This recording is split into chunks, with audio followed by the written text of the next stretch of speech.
Hello good morning student. Class first year में हम लोग अमीबा के बारे में पढ़ रहे थे। तो इसका जो पहले वाला लेक्चर है उसमें हम लोगों ने पुनर्भवन अर्थात रीजनरेशन पढ़ा था।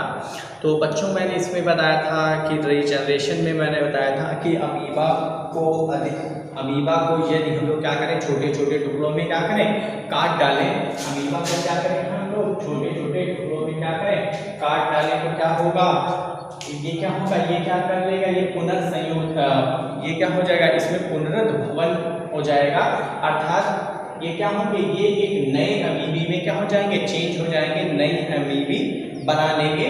पर मैंने आपको बताया था इसमें ध्यान देने वाली एक बात थी कि जो नए अमीबी वही बनेंगे जिनमें केंद्रक का कोई अंश होगा, अमीबा के केंद्रक का कोई अंश होगा। वे तो क्या करेंगे, वो पुनर्संयोग, वो जो है रीजनरेशन उनका हो जाएगा।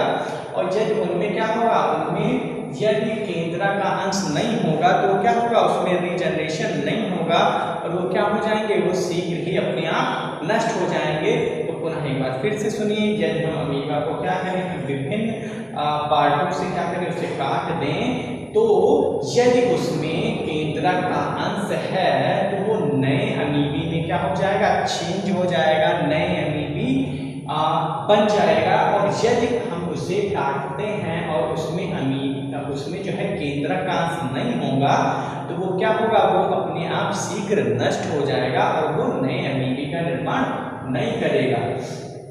ठीक है। फिर हमने आपको बताया था परजीवी अमीबा। तो इसके अंतर्गत हमने बताया था कि एक एंट अमीबा जो है आता है, जो कि मानव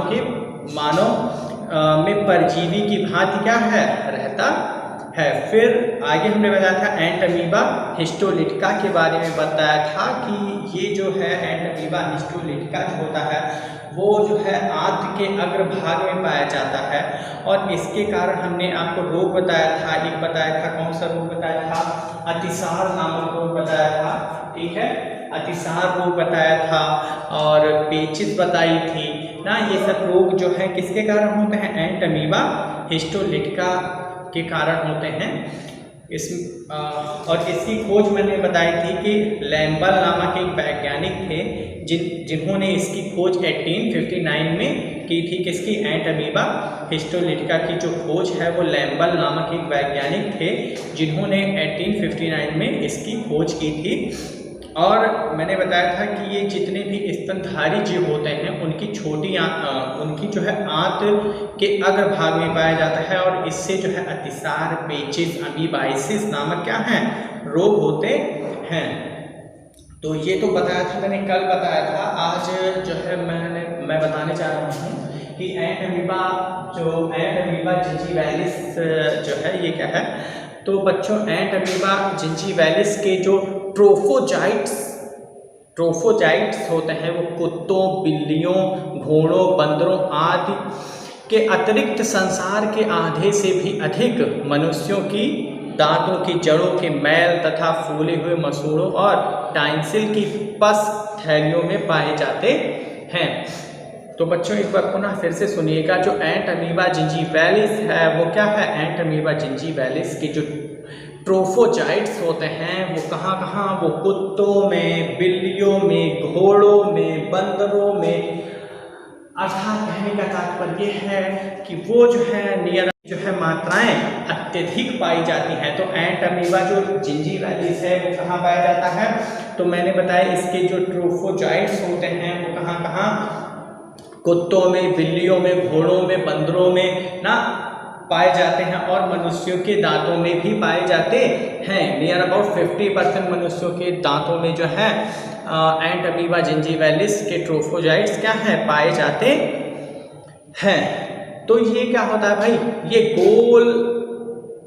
कैसे होते हैं, ये गोल होते हैं। नियर अबाउट 20 से कितने 20 म्यू इनका क्या होता है, व्यास होता है। ये कैसे होती है, इनकी संरचना कैसी होती है, तो एंट अमीबा जिंजीवैलिस की जो संरचना होती है ना वो कैसी होती है, वो गोल होती है। कैसी होती भाई, गोल होती है। एंट अमीबा जिंजीवैलिस की जो ट्रोफोजाइट्स हैं वो कहाँ पाए जाते हैं, कुत्तों में, बंदरों में, ठीक है, कुत्तों में, बंदरों में, और जो है मनुष्यों में, मानव में ना, मानव में, ठीक है, पाए जाते हैं। और मैंने क्या बताया कि ये जो होते हैं, और मानव में कहाँ पाए जाते हैं, मानव में उसके कहाँ, मसूहों में पाए जाते हैं। और मैंने बताया ना कि इनकी जो संरचना होती है वो गोल होती है, नियर अबाउट 20 से 20 म्यू इनका व्यास होता है। क्या होता है इनका जो है 20 से 20 म्यू जो है इनका क्या होता है, व्यास होता है। किसका होता है, एंट अमीबा जिंजीवैलिस का होता है। ये जो है इनके जो पादाब होते हैं, क्या होते हैं, इनके जो पादाब होते हैं वो प्रायः 2 या 3, ठीक है, 2 या 3 छोटे व मोटे होते हैं।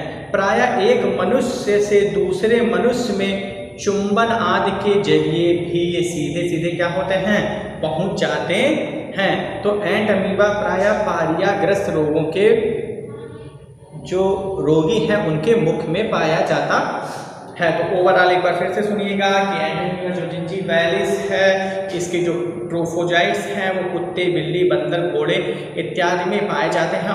और संसार के नियर अबाउट 50% एनिमलों में ये पाए जाते हैं। और ये मनुष्य में जो है उनके मसूड़ों में पाए जाते हैं, ठीक है, उनके फूले हुए मसूड़ों में ये क्या है, ये पाए जाते हैं। इनकी जो संरचना होती है वो गोल होती है, और इनका जो व्यास होता है कितना होता है, 12 से 20 म्यू होता है, ठीक है। और मैंने क्या बताया, ये मैंने बताया कि एक मनुष्य से दूसरे मनुष्य में ये कैसे जाते हैं, मतलब ऐसे हवा में तो जाएंगे नहीं ना, एक मनुष्य में दूसरे मनुष्य में कैसे मतलब एक दूसरे से ट्रांसफर होता है। तो ये चुंबन प्रक्रिया के द्वारा, मतलब चुंबन के द्वारा क्या होते हैं, ये एक से दूसरे व्यक्ति में क्या होते हैं, प्रवेश करते हैं। और ये प्रायः जो होते हैं ये कैसे रोगियों में पाए जाते हैं, तो ये प्रायः पाइलिया रोगग्रस्त रोगों के मुख में पाए जाते हैं।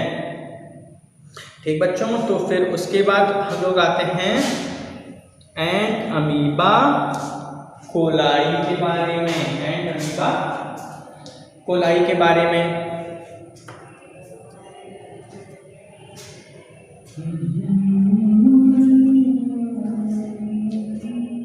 एंट अमीबा कोलाई,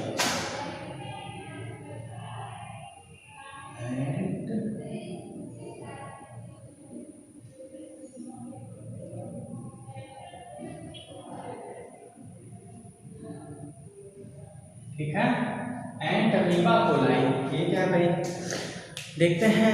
तो भाई इसके जो ट्रोफोजाइट्स लगभग 50% लोगों की कोलन में अर्थात आंत की दीवार में पाए जाते हैं। तो भाई ये क्या है, ये कहाँ पाए जाते हैं, ये आंत की दीवार में, कहाँ पाए जाते हैं, आंत की दीवार में पाए जाते हैं। एंट अमीबा कोलाई क्या है, तो एंट अमीबा कोलाई के जो ट्रोफोजाइट्स हैं वो लगभग 50% लोगों की कहाँ पाए जाते हैं, आंत में पाए जाते हैं। इनका व्यास कितना होता है, इनका व्यास कितना होता है, इनका व्यास कितना होता है, 20 से 14 म्यू होता है। कितना होता है इनका व्यास कितना होता है, तो बच्चों एंट अमीबा कोलाई का जो व्यास है वो 20 से 40 म्यू होता है। और ये कहाँ पाए जाते हैं, इनके ट्रोफोफाइट्स कहाँ पाए जाते हैं, तो ये आंत की दीवारों में पाए जाते हैं, ठीक है। तो फिर इसके बाद इसकी गुहा में उपस्थित जीवाणु एवं निरर्थक कणों का जो है क्या करते हैं ये लोग क्या करते हैं, ये मनुष्य की आंत की दीवारों में पाए जाते हैं। और ये क्या करते हैं, ये पोषद को इनसे कोई लाभ या हानि नहीं होता, ठीक है, पोषद से इनको कोई लाभ या हानि हो तो ये पाए जाते हैं, ठीक बात है, पर इनसे पोषद को कोई लाभ या हानि नहीं होता है। ये क्या कहते हैं, ये ऐसे सहचर को सहभोजिता कहते हैं। ऐसे सहचर को हम लोग क्या कहते हैं, सहभोजिता कहते हैं। जिससे हमें कोई लाभ या हानि ना होती हो उसे हम क्या कहते हैं, तो उसे हम कहते हैं ऐसे सहचर कहते हैं जो मतलब इनको क्या कहते हैं, सहचर को हम समभोजिता कहते हैं, समभोजिता कहते हैं। तो एंट अमीबा कोलाई क्या है, इसके जो ट्रोफोजाइट्स लगभग 50% लोगों की कोलन में अर्थात आंत की दीवार में पाए जाते हैं। इनका जो व्यास है वो लगभग 20 से 40 म्यू होता है। ये क्या है, इनके ट्रोफोजाइट्स क्या होते हैं, ये आंत की दीवारों में पाए जाते हैं, ठीक है। और इनके होने ना होने से कोई लाभ या हानि नहीं होती है। ये ऐसे सहचर्य को हम लोग क्या कहते हैं, सहभोजिता कहते हैं। क्या कहते हैं, सहभोजिता कहते हैं। ओके क्लास, आज के लिए बस इतना ही। Thank you.